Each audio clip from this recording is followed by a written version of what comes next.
विश्व में चाय की उत्पत्ति लगभग 2750 ईसा पूर्व चीन में हुई थी। इस दौरान चाय के पौधे में कई औषधीय गुण पाए गए।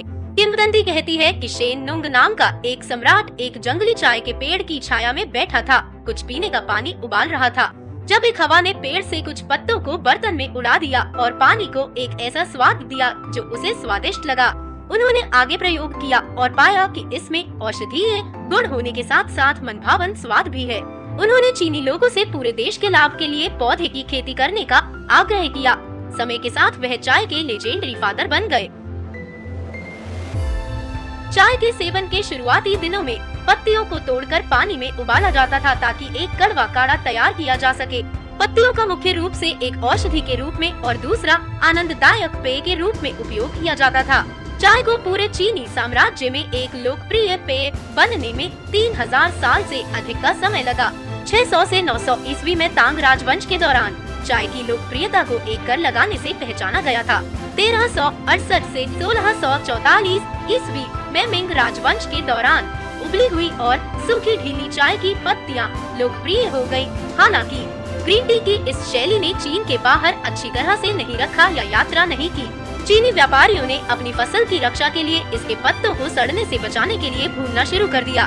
जिन पत्तियों को ऑक्सीकरण के लिए हवा में छोड़ दिया गया था वे काली चाय या लाल, जैसा कि चीनी इसे कहते हैं, का उत्पादन करती हैं। यह चाय मुख्य रूप से निर्यात के लिए बनाई गई थी और चीनी आज भी देशी हरी चाय पीते हैं।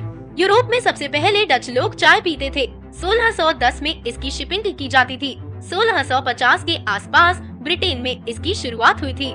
यह कॉफी के इंग्लैंड पहुंचने के कुछ साल बाद आई थी। कॉफी हाउस के माध्यम से ही नया पेय लोगों में फैला। 1657 में एक अंग्रेजी मालिक थॉमस गार्वे को जनता को चाय की पेशकश करने का विचार आया और यह जल्दी से पसंद का पेय बन गया। शराब और वाइन को दूर कर दिया। दुर्भाग्य से सरकार के लिए ब्रिटेन ने जल्द ही शराब की बिक्री के साथ सभी करों को खोना शुरू कर दिया। हालांकि उन्होंने चाय पर कर लगाकर स्थिति को जल्दी से ठीक कर लिया। बहरहाल यह अगली शताब्दी के शुरुआती भाग तक नहीं था कि यह उच्च और मध्यम वर्गों के लिए एक आम पेय बन गया।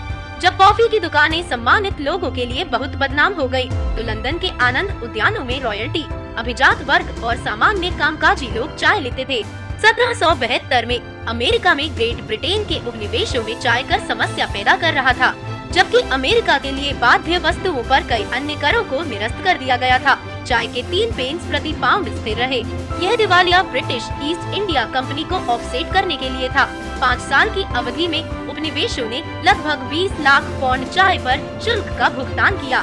चाय कर और अन्य शिपिंग प्रतिबंधों से क्रोधित होकर द सन्स ऑफ लिबर्टी ने चाय के शिपमेंट को फिलाडेल्फिया और न्यूयॉर्क में आने से रोकने का प्रयास किया। 16 दिसंबर 1773 को द सन्स ऑफ लिबर्टी ने 2 जहाजों को बोस्टन हार्बर में जाने दिया। मूल अमेरिकी भारतीयों के वेश में उन्होंने चाय के 342 बड़े चेस्ट बंदरगाह में खाली कर दिए। इसे बाद में बोस्टन टी पार्टी के नाम से जाना जाने लगा। उपनिवेशवादियों की इन कार्रवाइयों ने संसद को असहनीय अधिनियम के रूप में जाने जाने वाले कानूनों की एक श्रृंखला पारित करने के लिए प्रेरित किया। उन्होंने नागरिकों की राजनीतिक स्वतंत्रता को सीमित कर दिया और अंततः क्रांतिकारी युद्ध का नेतृत्व किया। कई मायनों में चाय ने अमेरिकी स्वतंत्रता के लिए एक कारण प्रदान करने में मदद की। 19वीं सदी के दौरान चाय पीना ब्रिटिश सामाजिक जीवन का एक अनिवार्य हिस्सा बन गया। सभी संभावित अवसरों के लिए चाय पार्टियों और कार्यक्रमों का आयोजन किया गया, जिसमें पारिवारिक चाय, पिकनिक चाय, टेनिस चाय और सुरुचिपूर्ण दोपहर की चाय शामिल है। वर्षों से हाउसकीपिंग मैनुअल और कुक बुक ने चाय के निमंत्रण, शिष्टाचार, शराब बनाने और परोसने के तरीके, ड्रेस और टेबल वेयर के बारे में स्पष्ट निर्देश दिए। चाय पार्टी लालित्य और समृद्धि का प्रतीक थी। भारत के विशाल चाय साम्राज्य को बनाने का श्रेय अंग्रेजों को जाता है, जिन्होंने भारत में चाय की खोज की और 1800 के दशक की शुरुआत में भारी मात्रा में इसकी खेती और खपत की। 1774 के आसपास वारेन हेस्टिंग्स ने चीन के कुछ बीजों को रोपण के लिए भूटान में तत्कालीन ब्रिटिश दूत जॉर्ज बोगल को भेजा, लेकिन लगता है इस प्रयोग से कुछ नहीं निकला। 1776 में महान अंग्रेजी वनस्पति शास्त्री सर जोसेफ बैंक्स को नोटों की एक श्रृंखला तैयार करने के लिए कहा गया था और यह उनकी सिफारिश थी कि भारत में चाय की खेती की जाती है। 1780 में रॉबर्ट किड ने भारत में चाय की खेती के साथ एक खेप के बीज के साथ प्रयोग किया, जिसके बारे में कहा जाता है कि यह चीन से आया है। कुछ दशक बाद रॉबर्ट ब्रूस ने ऊपरी ब्रह्मपुत्र घाटी में जंगली उगने वाले चाय के पौधों की खोज की। मई 1823 में असम से पहली भारतीय चाय सार्वजनिक बिक्री के लिए इंग्लैंड भेजी गई थी। विडंबना यह है कि देशी पौधे फले फूले, जबकि चीनी अंकुर असम की भीषण गर्मी में जीवित रहने के लिए संघर्ष करते रहे और अंततः देशी चाय की झाड़ी से रोपाई के साथ बाद में रोपण करने का निर्णय लिया गया। स्वदेशी असम के पत्तों से निर्मित चाय के पहले 12 चेस्ट को 1838 में लंदन भेज दिया गया था और लंदन की नीलामी में बेचा गया था। इसने कलकत्ता में बंगाल टी एसोसिएशन और लंदन में पहली संयुक्त स्टॉक चाय कंपनी असम कंपनी के गठन का मार्ग प्रशस्त किया।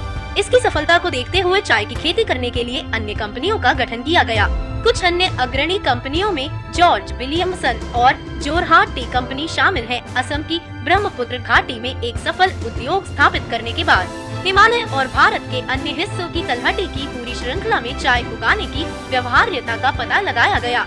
1863 तक कुमाऊं, देहरादून, गढ़वाल, कांगड़ा घाटी और कुल्लू में 78 वृक्षारोपण किए गए।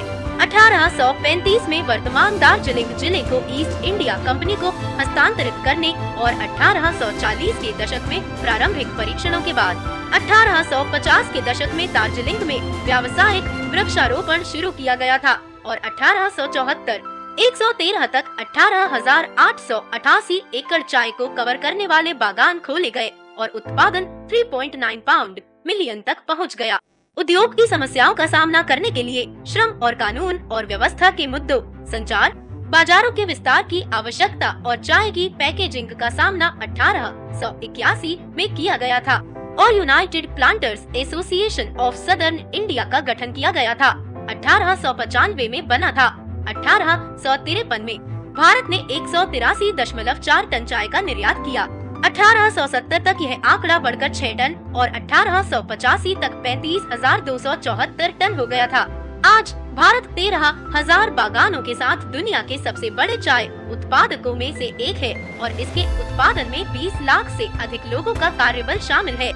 1191 के आसपास जापानी ज़ेन पुजारी चीन में विदेशों में अध्ययन से चाय के बीज वापस लाए और जापान के दक्षिणी भाग में उनकी खेती शुरू कर दी। अफ्रीका में पहली चाय 1687 में केप में लगाई गई थी, लेकिन 19वीं सदी के उत्तरार्ध तक आगे नहीं बढ़ी। 20वीं सदी ने अफ्रीका में विशेष रूप से केन्या, मलावी और तंजानिया में चाय का प्रसार देखा है। अमेरिकी विशेषता चाय बाजार 1993 से 2008 के वर्षों में चौगुना हो गया है, जिसका मूल्य अब $6.8 बिलियन प्रति वर्ष है। बेहतर कॉफी और बेहतर वाइन की प्रवृत्ति के समान यह जबरदस्त वृद्धि आंशिक रूप से उन उपभोक्ताओं के कारण हुई जो व्यापार करना चुनते हैं।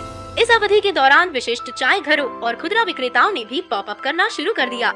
चाय का इतिहास लगभग 5000 साल पुराना है और चाय में अब 3000 से अधिक विभिन्न विविधताएं हैं। दुनिया में सबसे अधिक खपत होने वाले पेय का ऐतिहासिक और सांस्कृतिक महत्व है, जिसका मुकाबला नहीं किया जा सकता है।